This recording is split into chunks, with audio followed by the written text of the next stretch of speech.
Hey guys, so I'm reacting to a new video today. Just saw that this came out, the Geography Now Singapore episode. So, I figure we should give it a watch. I've been recommended this, so looks fun. Singapore's a cool place, good food. All right, And let's start without further ado.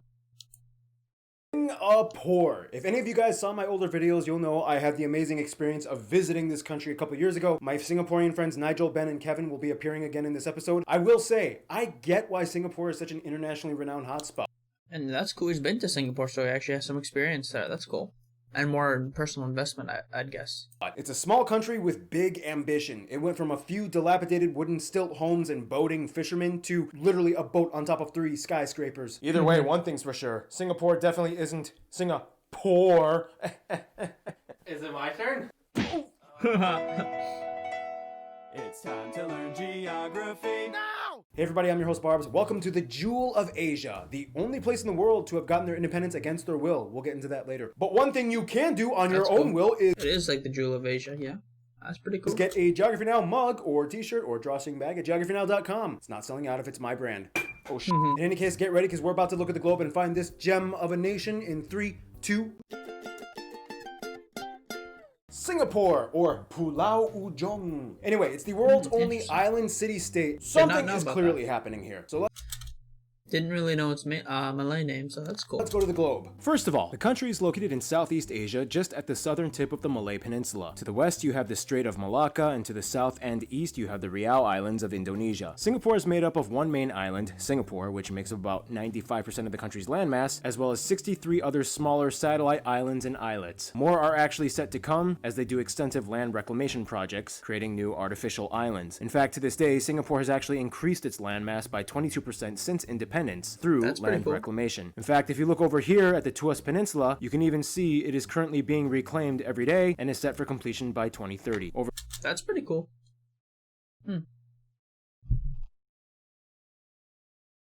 I mean, yeah, land reclamation. I always thought that was a cool concept, and small countries doing it.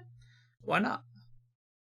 Hopefully, not too much environmental impact, but yeah, interesting. I think it's interesting that Singapore is doing this, and it's kind of cool. Over here, Jurong Island was actually a merger of 7 previous islands reclaimed into one and is now used as an industrial complex. Besides Singapore Island, though, only 2 other islands are residentially inhabited, Pulau Ubin and Sentosa Island. Otherwise, the rest are used for other purposes. I've heard of Sentosa. Like the military, laboratories, wildlife sanctuaries, and so on. Now, the country doesn't exactly have any official administrative divisions, but when it comes to building sections, there are 5 development councils that cluster communities together, mostly for government housing projects. When elections come up, though, they do have group and single-member constituency neighborhoods. These areas are allotted a certain number of seats in parliament so as to allow a somewhat balanced representation of people groups in the country. Although the country is only about 725 square kilometers in size, making it the 20th smallest country in area, they actually have a lot of air transport. They have 7 military airports and airstrips and 2 public airports. Oh, damn. Yes, 2. Everyone thinks Singapore's Changi International, voted the best airport in the world for several consecutive years in a row, is the only one, but if you go just 16 kilometers north, there's another one. I didn't know that. You'll find this hidden little guy, Seletar Airport. It operates... I did not know about this. It's flights to Indonesia and Malaysia, as well as private flights and a flight training school. Otherwise, the country has an incredibly complex and highly operational network of roads, rail lines, and shipping docks. There are 2 bridges that connect to Malaysia over the Johor Strait. You have the busiest one going into the city of Johor Bahru at the Johor Causeway Bridge in the north, and then you have the second link bridge toll road that enters into the west side. People usually take this road to go to Legoland, Malaysia. After Shanghai, Singapore has the world's 2nd largest shipping container port, able to transport nearly 40 million containers annually. Damn. From there, many other commercial ports are used for the public, like the Harbor Front Center and the Marina Bay Cruise Center. Now, you can't Yeah, I know Marina Bay, yeah. talk about Singapore without mentioning the MRT, the oldest, busiest, and most costly rail system in Southeast Asia. It also has the longest driverless Oh man, I mean, I didn't know that. I know it's the most costly in Southeast Asia, but I guess that makes sense. It is, besides Bahrain, probably like the richest country in Southeast Asia.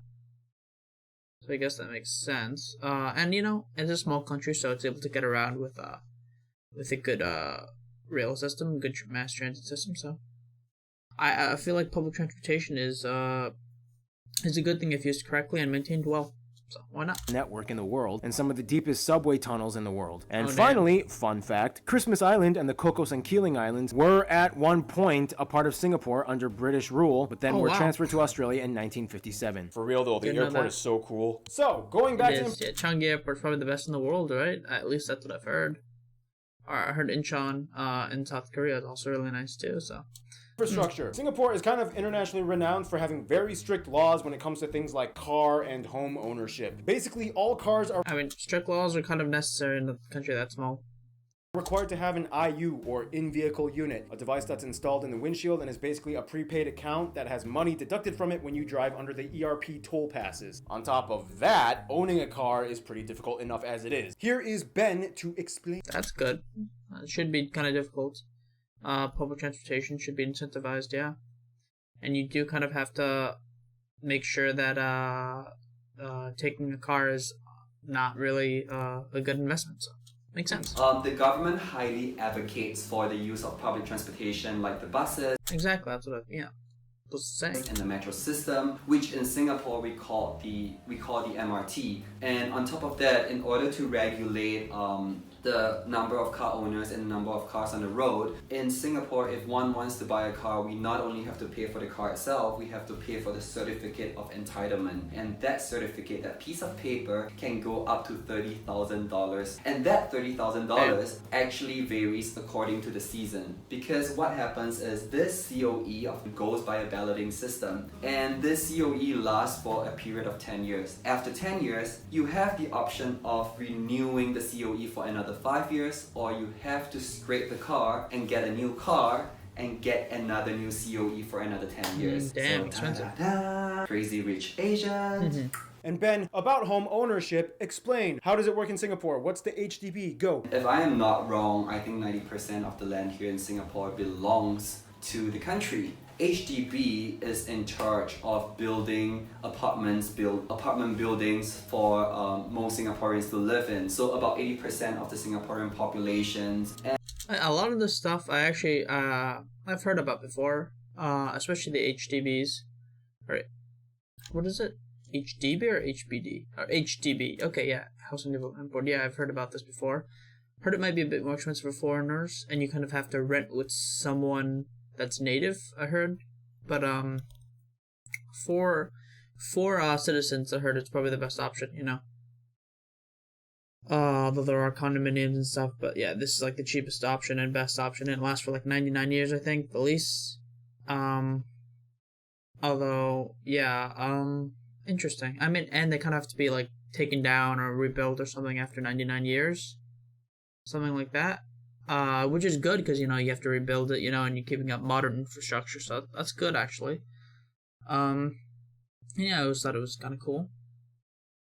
And yeah, a lot of this information I've just seen from watching videos and stuff like that. And also, Gib Oji-san, he's a YouTuber that lives in Singapore as well, so I've seen some of his videos, so that kind of, he delves into the topic a bit, so yeah. most Singaporeans Anyway, let's get back to the video. to live in. So about 80% of the Singaporean populations. And these flats or these apartments, we may say that we own it, but technically it's a lease for 99 years. But considering that the country isn't even 99 years old in itself, nobody quite knows exactly what a completion of lease would look like, but yeah. And that is how we manage to, you know, keep everyone sheltered. Thank you, Ben! This means housing operates easier and faster because you don't have to worry about red tape issues like department approval or ordinance laws. Basically, the point of real estate in Singapore is you buy to live, not really to invest. Yeah, you will never see one of those HGTV flipper shows airing here. In any case, time to move on to the famous places segment. I mean, it's necessary in a small country, and, you know, it makes sense, honestly. Government-owned housing, if it's done well, maintained well, and the people actually care about it, it's a good thing, I think, so, yeah.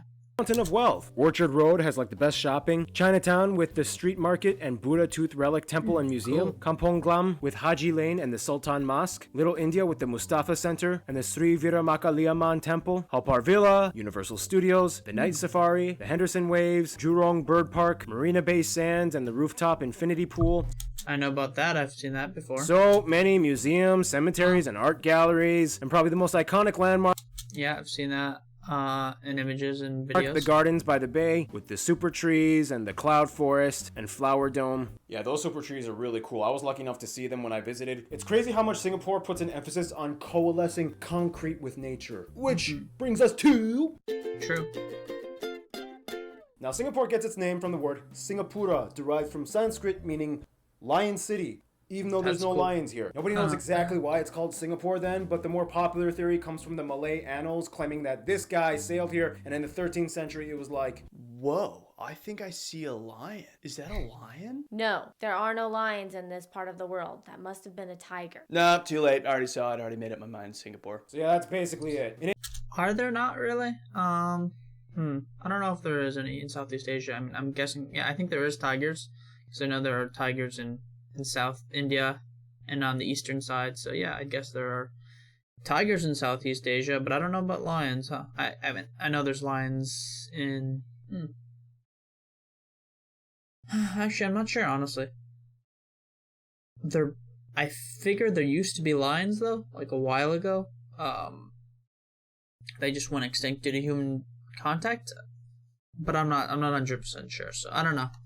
In any case, for Singapore, with limited space comes limited environmental responsibility. Here's the motion graphic. First of all, as the country is heavily urbanized, Singapore has lost about 90% of its historical forests, and the majority of damn. what's left is found either in the Sungai Buloh wetland or the Bukit Timah Nature Reserve and the surrounding green areas in the center of the main island. Speaking of which, here you can find the highest point, Bukit Timah Hill, at about 163 meters tall. This notable area in the center of the country has the most well-known freshwater reservoirs that supply the inhabitants of the country, like the McRitchie Reservoir, the Central Water Catchment, and the Upper Seletar Reservoir. However, it is this one, the Lower Pierce Reservoir, that is the source of the longest river of the country, the Kallang River, which is more like a controlled still creek flowing about 10 kilometers down to the largest body of fresh water, the Marina Bay Reservoir, which is actually fed by 5 rivers. This reservoir alone supplies about 10% of the country's freshwater needs. It started in 2008 with salt water, but then in 2 years they desalinated and drained the remaining salt water. The freshwater bay is contained from the saltwater sea only by a narrow dam called the Marina Barrage, only about 10 meters wide. Keep in mind, this guy Seems over a here, little the risky. Pandan Reservoir to the west, contains more water and surface area, but the water is non-potable and is used to service the industrial sector. Ah, interesting.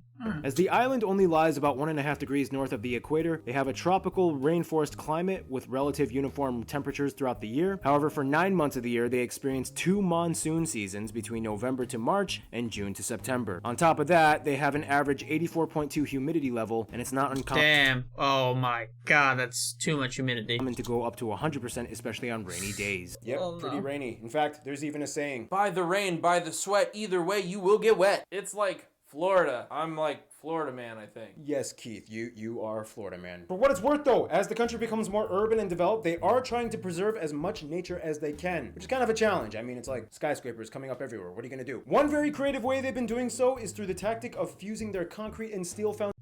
I heard one way the heat gets worse with urban with urban construction is with ACs. I heard the ACs actually make it harder because they expel the heat, and then the AC unit above absorbs some of that hot air, and then it just keeps on continuing, and it kind of gets hotter outside, and like near buildings it's hotter, and the heat rises the higher you go, it gets hotter. So anyway, yeah, let's continue. Foundations with living hedges of flora. What the hell am I doing with my hands? To explain more, guess who's back? Noah! How about that? I'm back. Let's get to it. With Singapore, the very continuity of their country depends on balance. They have taken many steps to integrate vertical greenery and as much space as they can. You can see this in many places like the Oasia Hotel downtown, which literally has vines growing all over That's the pretty exterior. In addition, there actually are a few small plots of land designated for agriculture, mostly in the northwest quadrant of the country. Here there are over 2,000 farms, averaging about 2.5 acres each. Oh, wow. Nonetheless, they invest heavily in the finance, technology, I mean, I guess they need vertical integration or vertical farming. That indoor kind of farming that's getting popular nowadays in cities. So I guess that'd be pretty widespread and popular in Singapore. business, and service sectors. The country puts a huge emphasis on encouraging entrepreneurs, with free trade policies and easily accessible good. government grants and funds. They have the third least corrupt economy with low tax rates. In addition, Nice. No, little corruption. That's great. All workers under 55 are required to give 20% of their wages to the Central Provident Fund, which is a social savings fund like a pension. Employers give 17% of earnings. So long story short, these are some of the main factors that made the country so prosperous so fast. And speaking of fast, here comes our animal correspondent, Gary Harlow. Here we are with Puppy Harlow. Now, with a country that's over 90% urbanised, you would think that animals would have no way of thriving here. But you're wrong, and don't you forget it. Because of the climate, Singapore is still able to host over 60 And there's a lot of birds. mammals, nearly 400 bird species, and about 110 reptiles, 30 amphibians. Most of the animals live in one of the 5 established nature reserves, 4 on the main island and 1 on Pulau Ubin. The most common mammal you'll probably find are long-tailed macaque monkeys. If you're lucky, you might come across one of the incredibly rare Sunda pangolins that are highly protected. And along certain westland areas, you can find otters. Was that an otter sound? Nonetheless, out of all these real animals, the national animal of the country is the mere lion, a fictional creature that's half lion, half fish. Speaking of legendary creatures, we go back to Noah Guildmaster, The merlion, yeah. It's popular. master of guilds. Thanks, Gary. Tell Caleb I say hi. And with that, it's the time you hungry people have all been waiting for. Food! Singapore takes food seriously. Let's put it this way. Yeah, Some people all the come to hawker Singapore centers. just for the food. Now, usually I take on this segment, but Singaporean Kevin knows his food. So I'm gonna pass this over to him. Kevin, take it away. So over here we have an incredibly rich history of mixing different flavors from our different people groups. And some of the best places to try this is what we would call a hawker center. A hawker center is basically a big food court that's filled with many stalls or push carts for people to choose different foods from. Some of these small venues are even Michelin star rated. I've heard about that, yeah. There are over 107 hawker centers in Singapore, but the largest one is the Chinatown Complex Food Center that houses more than 260 mini stalls. The next time you come to Singapore, you have to try some of our local foods. The ones that we're most well known for are laksa, chicken rice, rojak, char kway teow, Hokkien mee, chicken clay pot rice, chendol, ice kacang, roti prata, murtabak. By the way, nobody here actually drinks the Singapore sling. It's basically a touristy gimmick. Thanks, Kevin. Yeah, lots of fusion with Singapore. Let's discuss more on I mean, and Malaysian food, which, you know, Singapore used to be a part of. Singapore used to be a part of Malaysia. Malaysian food already has a lot of fusion, so that area is sort of like Indochina. So I mean, yeah, it's interesting. So they kind of get that Indian, Chinese mix, you know. So. on that in the next segment, shall we? Oh, why thank you, Mr. Noah. In the words of fiction writer William Gibson, Singapore is like Disneyland with a death penalty. It's shiny, it's pretty, it's clean, it's efficient, but it does kind of come at a cost of heavy restrictions and somewhat authoritarian and technocratic protocol. This kind of puts Singapore in a weird state of like prosperity at the cost of certain societal compromises. It's a hard topic to address because there's so many layers that go into it, and I suggest you just talk to a Singaporean if we want to know. I've seen videos from Singaporeans and I've seen like vlogs. It doesn't seem like that bad, you know? But, you know. No more. On top of that, everything kind of functions in fours. Clearly you could tell by now there's nothing in here. I'm just using it as a prop. Sad, I know. We'll get more into that in a bit. But first, the graph. Singapore has a population just under 6. I mean, in a small country, they kind of need some of these strict laws and, you know, it's kind of clean, you know? It's nice to be clean and Singapore's pretty clean. Although I do think some more personal responsibility would be good for the citizens of the country itself. I know a lot of the citizens hire like maids and such from other Southeast Asian countries. Like a lot of Filipino maids and Malaysian maids, stuff like that. Like they hire nursing maids, I don't know. Like nurses, maids, whatever. And like, you know, people to cleaning staff from other countries. You know, it's just they kind of outsource maybe some of that work that the citizens should do themselves. Just like the cleaning up and stuff. You don't really need maids if you clean up after yourself. I mean, and so maybe the Singapore should kind of embrace that a little bit more. Just cleaning up after oneself, personal responsibility. No, I mean, but it's a small country anyway, so it shouldn't be that hard to keep it clean. And it is important to keep it clean because you are such a small country. So I mean, like let's look at Japan, right? The citizens from a young age in schools are taught to clean up after themselves in the school, and they kind of carry that throughout the rest of their lives. They just clean up after themselves, personal responsibility, and also keeping the community clean. So I mean, maybe some of that could be implemented in Singapore as well. 6 million and often ranks as the number 1 or number 2 spot for the country with the lowest fertility rate on Earth, with only about 0.9 children per couple. It also ranks number 1 as the most. But there's a lot of immigration. Competitive economy on Earth, with a spot. From what I remember, there's a lot of immigration in the country, so that kind of tips, that does have enough people at least. The top 5 highest GDP per capita countries as well. The largest group of people in the country identify as ethnically Chinese, but keep in mind this number also includes an undetermined percentage of people that are mixed with Chinese, like the Peranakan. From there, the next largest group are the Malays, somewhere around. And Peranakans are just like Chinese who went to Southeast Asia and Malaysia like a long time ago. 13.5%. So like they establish their own communities and they use like some of the local culture and local food. So yeah, but they're Chinese who came to Southeast Asia a long time ago. Keep in mind this category also may include Indonesian migrants that register as Malays though, and the third largest group are the Indians at around 10%, mostly South Tamil and Malayalam speaking Indians. However, keep in mind this registered category may also include general Indian subcontinent individuals from other countries like Bangladesh, Pakistan, and Sri Lanka. I know there's a lot of Bangladeshi construction workers. There, the remainder of the population are other groups, mainly Eurasians, Caucasians, Japanese, Koreans, Filipinos, and Vietnamese. They use the Singapore dollar as their currency, which by the way is pegged and interchangeable with the Brunei dollar. Yeah, it is. They use the Type G plug outlet and they drive on the left side of the road. Remember, they were once a British territory. The country has 4 official languages, each pertaining to the main ethnic groups. They are Mandarin, Malay, Tamil, and English. Nobody does this. Why is this a 4 for me? And there's technically a... But do they really speak them all? I don't know. I mean, I've heard Singlish. Sounds a bit like English with a bit of a Chinese... a little bit of Chinese accent in there. But I don't know. I mean, they can speak English at least.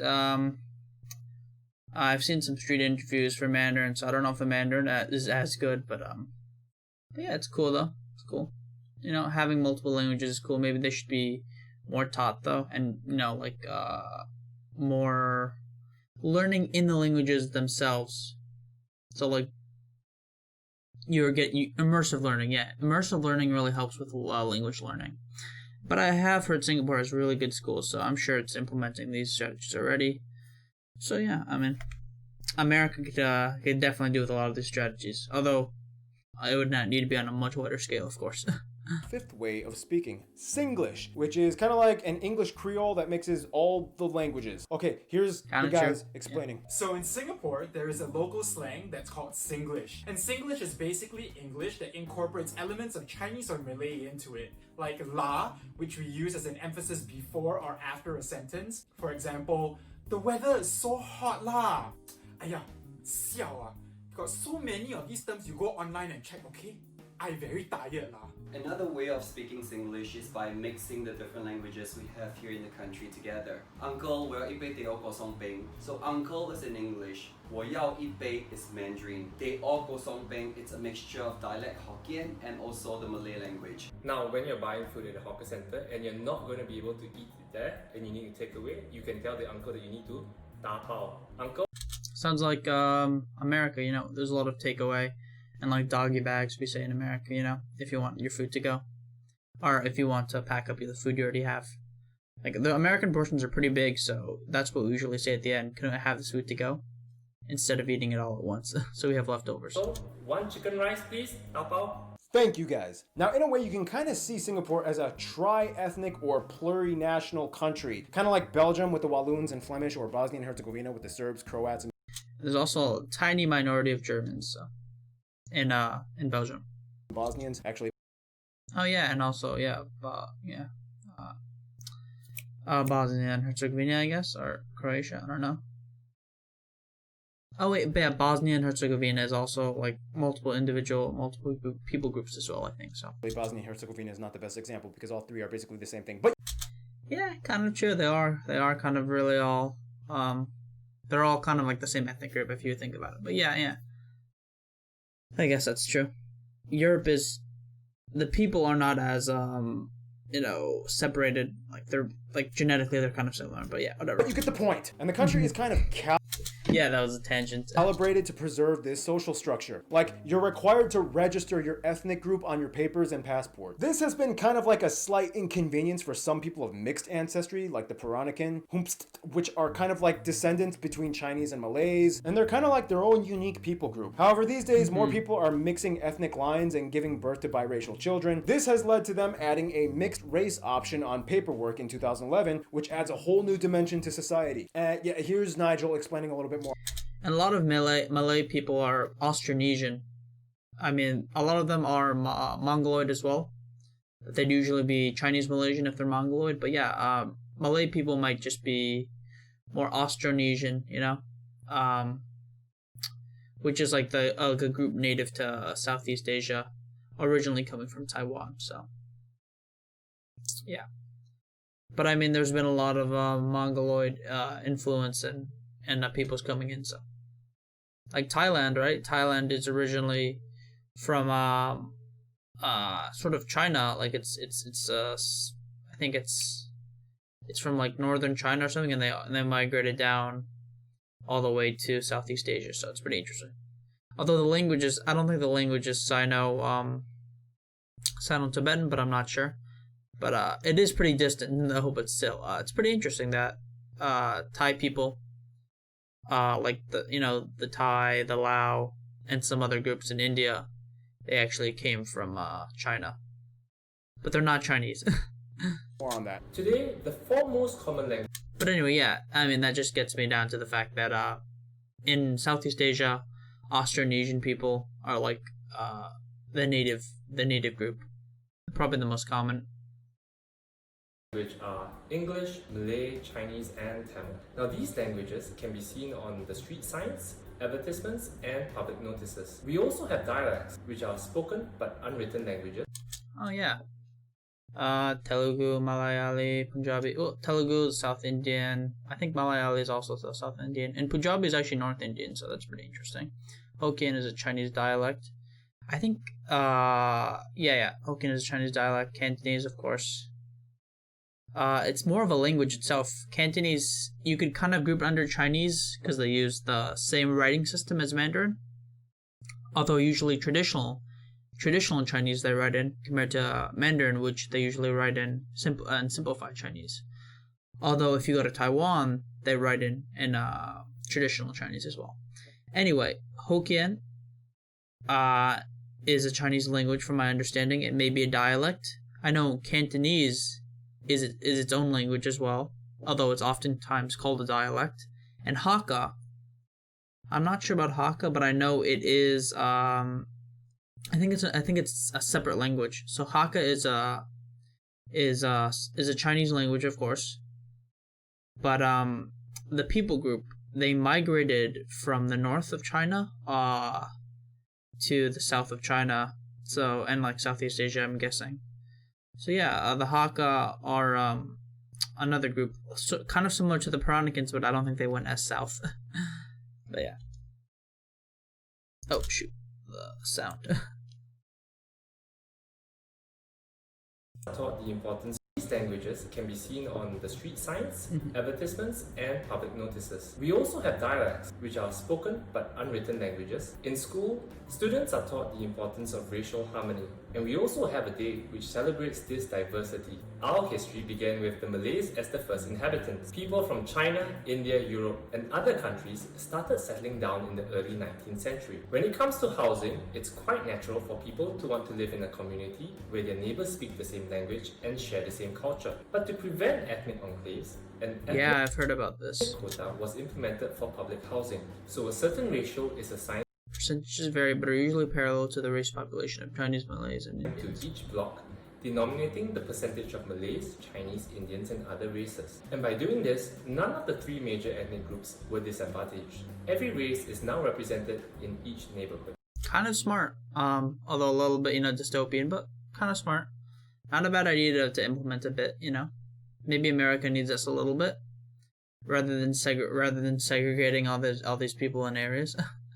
Thank you, Nigel. Yeah, the racial quota. Unfortunately, this also means depending on your race, it could be easier or harder to buy a home depending on the location. It's kind of like a weird thing that nobody really likes to talk about, but everybody knows that race can kind of be used in this way in Singapore. It's the way how it is. In any case, all of this is obviously enforced through the government, which is kind of like a tight, semi-autocratic one-party system called the People's Action Party. It has But it is pretty much controlled by one been party. the dominant party since they forcefully gained independence against their will. That's right, after the British left in 1959, they deliberately wanted to unify with Malaysia, but then it was like... Seriously? You're imposing a 20% revenue contribution hike on my fiscal input and have imposed the Bumi Putera policy? Pretty sketchy, Basically in Malaysia. Well, this is Malay territory, and you did want to join our federation, and even after we agreed on a level of autonomy, you still had the nerve to be an indignant little. That's I not think possible. that's true. No, Whatever because you- listen, if you You look are at the just so facts, impo- the facts. Okay, that's it. I'm kicking you out. Parliament, vote.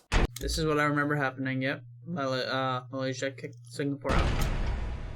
No! I just wanted to negotiate different terms. What are you doing? No! No! But Singapore became pretty prosperous on its own.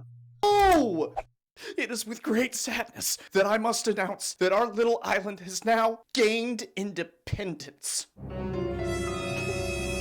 Little exaggerated, but literally Lee Kuan Yew was like sad during his announcement, and he was even quoted for saying it was a moment of anguish. But anyway, faith-wise, the nation is also quite mixed up as well. The largest group being Buddhists at around a Yeah, that's cool.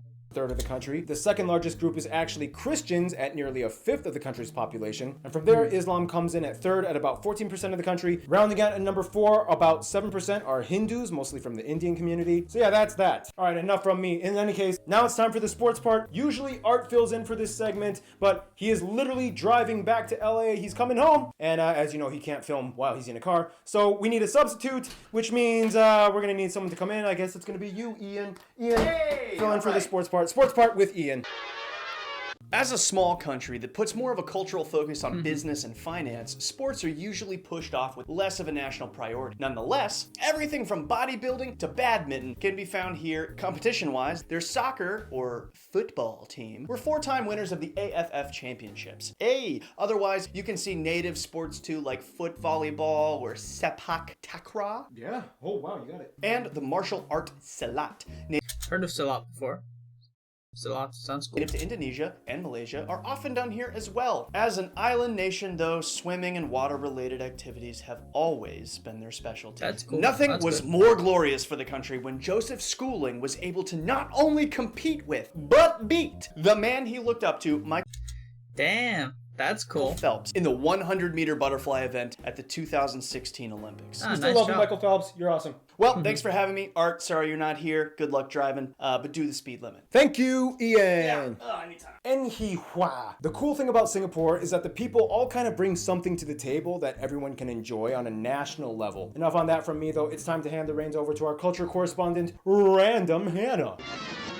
Party people, it is good to be back. Yeah. So as mentioned, Singapore is a diverse country, but there are a few things that kind of unite them all. It's said Singaporeans all have the 5 great fears. Kia Su, meaning the fear of missing out, FOMO. Kia Si, meaning the fear of death. Kia Bo, fear of having nothing. Kia Cheng Hu, fear of government. And Kia Bor, meaning the fear of your wife. Do you fear me or no?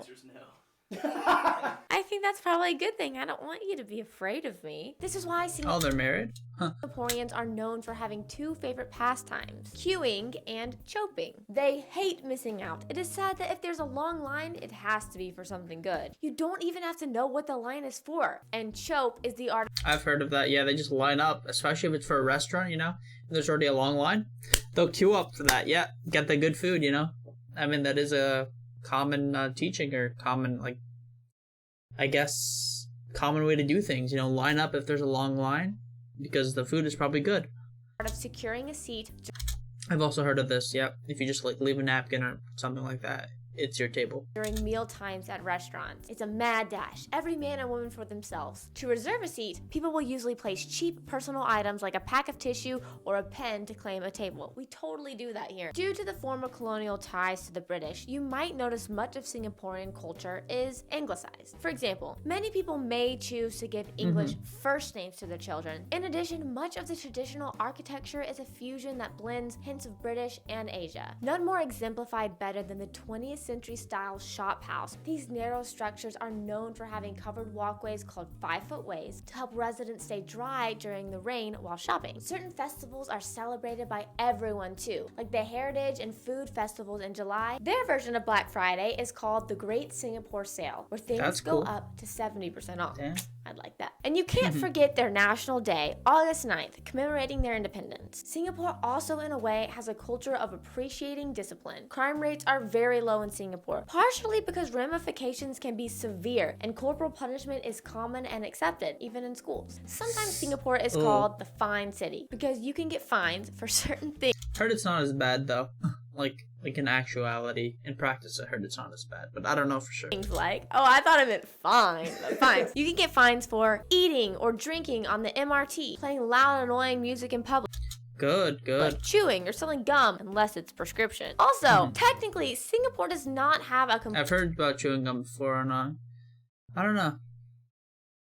Yeah, but I mean, it's not that bad.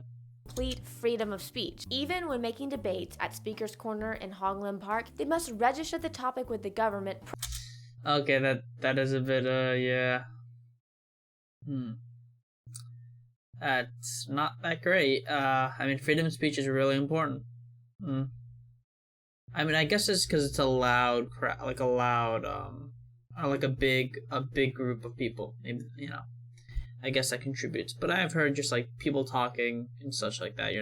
Nothing's really gonna happen. But if it's a large group, yeah, then it may be a bigger issue. So. Prior to speaking and are still monitored. Nonetheless, the country moves forward pretty well, even amidst these seemingly harsh policies. They want to maintain order, and for them, the best way is to do it this way, the Singapore way. The one person that will never be in order is Keith. So here is Keith's music segment. Okay, disclaimer by the way, I love Funkadelic, they're an amazing band. George Clinton is an amazing keyboard player. Due to fair use law, don't sue. That's my commentary, goodbye. The music culture of Singapore is special because it takes influences from the Chinese, Malays, and Indians. In the early 20th century, traditional Chinese street opera troupes would set up and perform either in music clubs. I heard they do the lion dance in Singapore as well.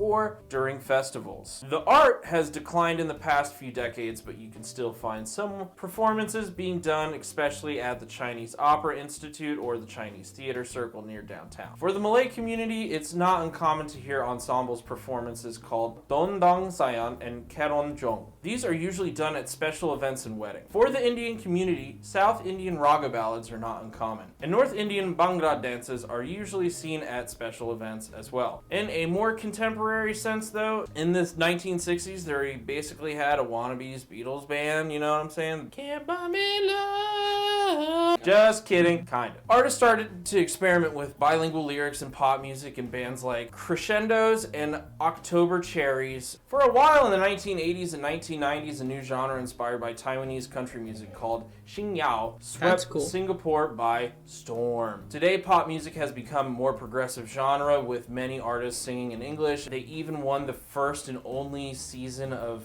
Asian Idol. I could only imagine the Asian Simon Cowell. Ha ha. Recently, many metal bands like Iron Maiden, Slayer, and Dream Theater have made Singapore a stop on international tours, which has led to a new interest in metal amongst the teenaged angsty youth. In any case, the most important venue for musical performances today would be the Esplanade, located right on Marina Bay downtown. Alright, that's I feel like they'd be fans of K-pop as well. That's it for me. My name is Keith, and as you can see, we have these wonderful Keith shirts. You can wear this shirt on a train and maybe even a plane. Later! Thank you, Keith and Hannah. Whew. And now, famous people. We're just gonna kind of rush through this. Historical and political figures like these. There's a lot of actors like these. Remember, Jet Li got citizenship. DJ Kygo. Oh, wow, he got citizenship. Didn't know that. That's cool.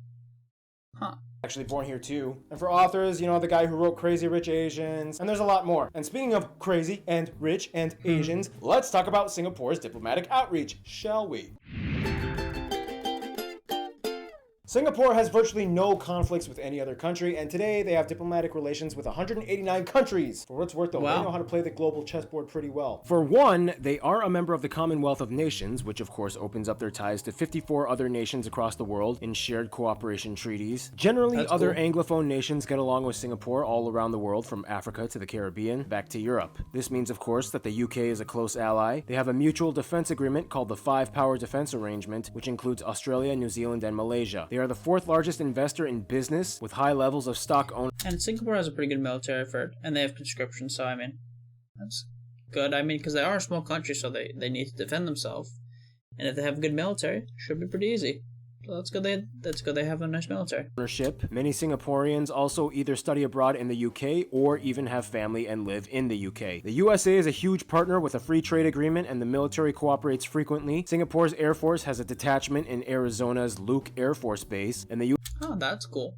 Didn't know that. US Navy is allowed to use Singapore's ports. China, and specifically Hong Kong, are both very close friends, obviously, as the majority of the population in Singapore are of Chinese descent, mostly of the southern parts of China like Fujian, Guangdong, and Hainan. Collectively, China and Hong Kong are also the largest trading partners, reaching about $100 billion in revenue. Nonetheless, relations kind of fluctuate depending on how much interaction Singapore has with Taiwan. Singapore does have military facilities in Taiwan, and in 2004 they put bilateral relations on hold when the former Prime Minister took a private trip to Taipei. Hong Kong, though, is kind of like the cousin across the sea, as both were former UK colonies, and they have very similar structures in the way how they function with business and government. India, of course, is a close friend as well.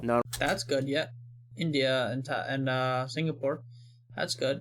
Hopefully they have a strong relationship. Only due to the diaspora population of Indians in Singapore, but with huge economic ties as well. In the 90s, hopefully they can have a stronger relationship in the future. India initiated the Look East policy, in which they decided to expand its commercial, cultural, and military ties to Southeast Asia. With that, it's probably safe to That's good. say the closest countries to Singapore would probably be their fellow ASEAN members. Okay, that makes sense. Yeah, it's an ASEAN, Southeast Asian, Association of Southeast Asian Nations. Hopefully they gain more power. Hopefully the other countries are able to eventually compete as well, and hopefully they gain, wealth.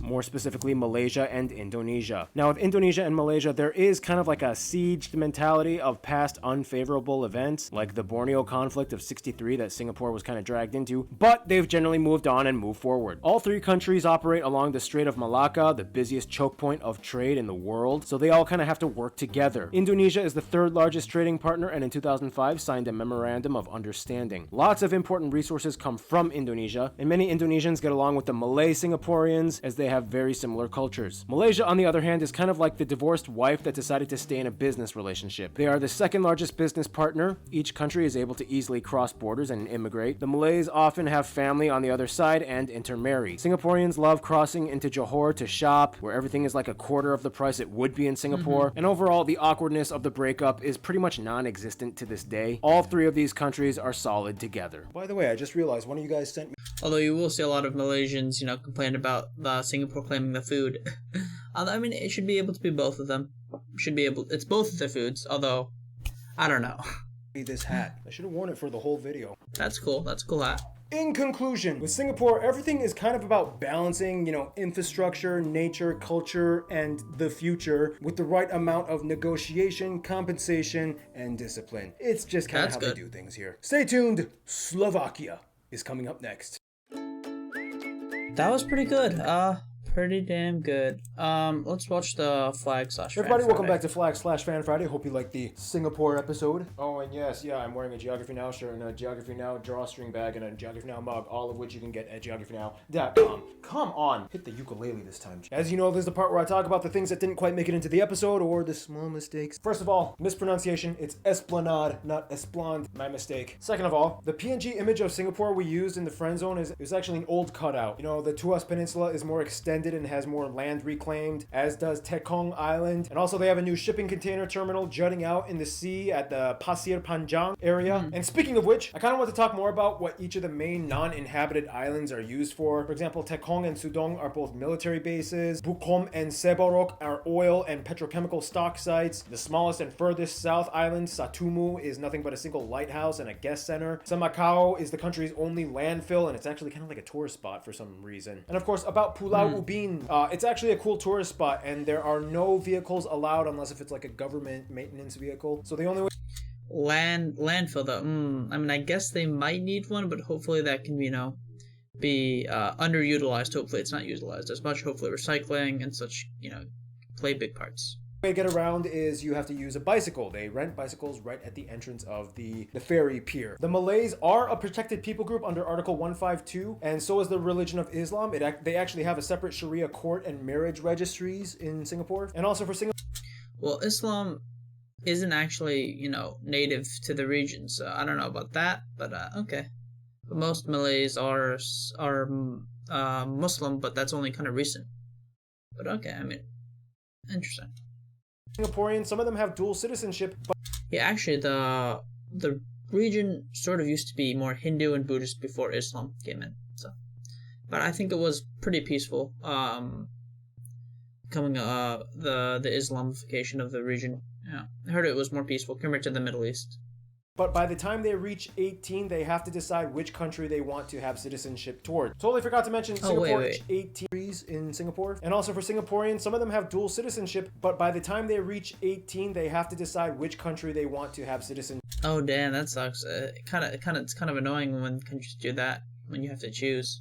Toward. Totally forgot to mention Singapore is a conscription country. All males are required to serve starting at the age of... I mentioned that before. 18 for 2 years. Now, we did kind of bypass the history segment of Singapore in the episode, partially because, Nigel kind of talked about it a little bit in his segment. But I mean, I guess I kind of forgot to mention that Singapore was also under various other kingdoms and sultanates. And the British came in, and then Malaysia was also British, so they kind of cooperated, and then finally independent. Anyway, now we gotta talk about the flag. So, without further ado...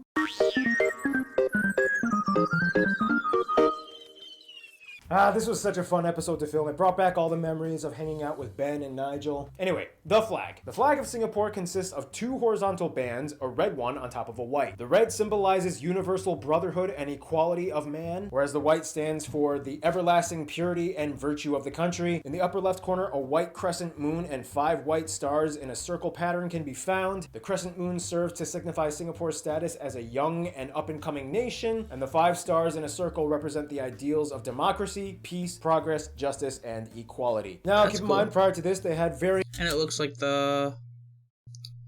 Kind of looks a bit like the Polish flag, or the Indonesia flag. Of the Union Jack flag with the British East India Company flag, which also kind of looks like the flag of Hawaii. Then they were under Japan for like 3 years in World War II, then tossed back to the British, and then Malaysia, and then back to being independent accidentally. We explained it in the episode. Yeah. So anyway, now moving on to the coat of arms. In the center of the coat of arms is a red shield with the same flag configuration of a crescent and stars, meaning the same... Kind of looks like a smiley face a bit right there, but...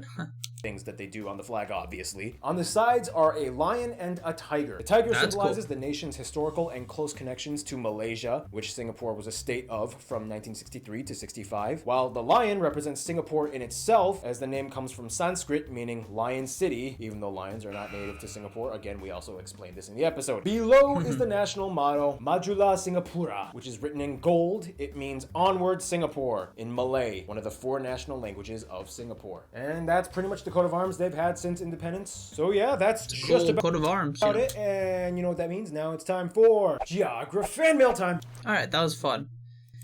Definitely enjoyed that. And I hope I provided some, interesting critique. I mean, I think I talked a bit too much. Sorry about that. But hopefully it was interesting. And if you liked the video, if you liked my reaction, please like the video and subscribe to the channel. And comment down below. It helps.